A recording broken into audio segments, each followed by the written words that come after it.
भर देंगे यार, भर देंगे, बाद में भर देंगे। अरे बाद में भरने वाले भाई साहब, बाद आ गया है। सर्विस टैक्स VCES का फायदा उठाइए और भरिए अपना सर्विस टैक्स बिना इंटरेस्ट, बिना पेनल्टी के। अगर आप चाहें तो इंस्टॉलमेंट में भी भर सकते हैं। सस्ते में निपटा लीजिए मामला, बाद में महंगा पड़ सकता है। फिर न कहना बताया नहीं। VCES सर्विस टैक्स भरिए, नई शुरुआत करिए। खबरों की भीड़ में ईमानदार खबर, जमीनी हकीकत से खोखले दावों तक, मुद्दों से सच निकालने की कोशिश, तस्वीर का हर पहलू, दावे, मुद्दे और सियासत। हर मुद्दे को परखते हैं, करते हैं फैसला सच और झूठ का। खबर से खबर तक।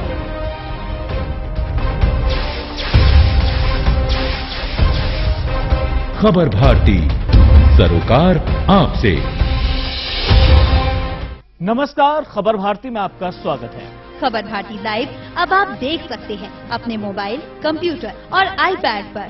देखने के लिए टाइप करें www.khabarbharti.tv। हर पल, हर जगह खबर भारती के साथ।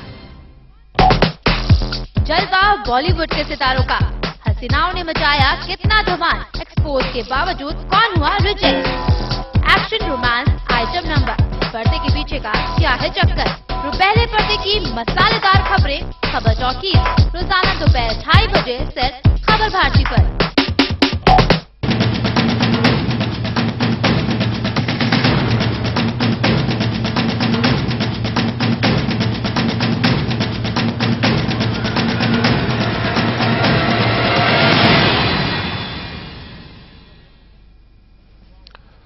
राजनीति लाइव में एक बार आपका फिर से स्वागत है। यूथ पावर, हम बात कर रहे हैं युवाओं की।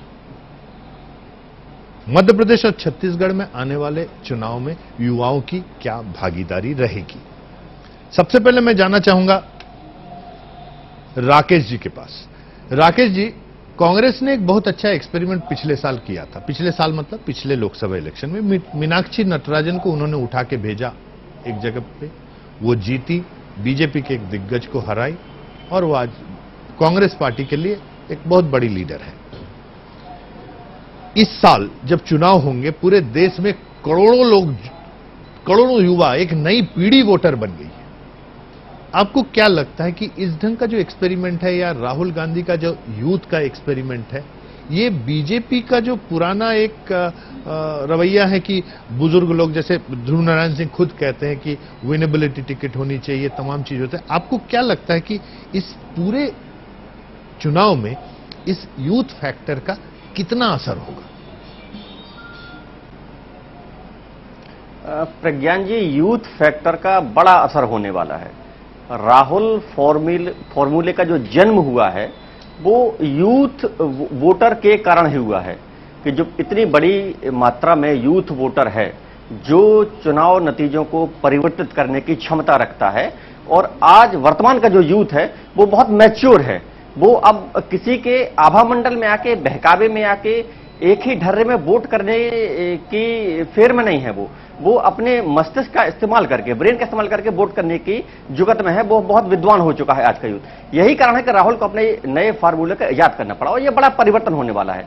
जो राहुल का फार्मूला है, इससे बीजेपी भी चिंतित है और यही कारण है कि बीजेपी अपने विनिंग कैंडिडेट की बात करने लगी है कि चाहे वो यूथ हो, चाहे बुजुर्ग हो, हमें जीतने की क्षमता चाहिए। इसमें हम एक बात और जोड़ना चाहेंगे कि चाहे बीजेपी की पार्टी हो या कांग्रेस पार्टी हो या अन्य पार्टी हो, मध्य प्रदेश में 4 दर्जन से ज्यादा आदिवासी सीटें रिजर्व हैं। लेकिन हमें ऐसा कोई याद नहीं कि इन्होंने कोई ऐसे यूथ पॉलिटिशियन को चुनाव में आगे लाया हो। आदिवासी ऐसे कुछ नाम याद आपको भी शायद ना आए, हमको भी याद नहीं आते हैं, कि नए आदिवासी युवाओं को आगे बढ़ाया हो। तो ये आगे बढ़ाने की बात तो करते हैं, लेकिन जैसा मैंने पहले कहा था कि सिर्फ विरासत को सहेजने की एक फेड़ होती है। ये सामान्य से किसी अगर यूथ को लाएंगे भी तो ये उसको चुनते हैं जो उस दिग्गज के या क्षेत्र के दिग्गज के समकक्ष न खड़ा हो, उसके मार्गदर्शन पे चलता रहे, ताकि विरासत किसी न किसी रूप में, पैरेलल रूप में भी चलती रहे। ये राजनीतिक पार्टियों की कोशिश है। राकेश जी, मैं आपको रोकना चाहूंगा। राकेश जी, मैं आपको रोकना चाहूंगा, हमारे पास समय अब बहुत कम होता जा रहा है। मैं एक बार प्रदीप के पास जाना चाहूंगा।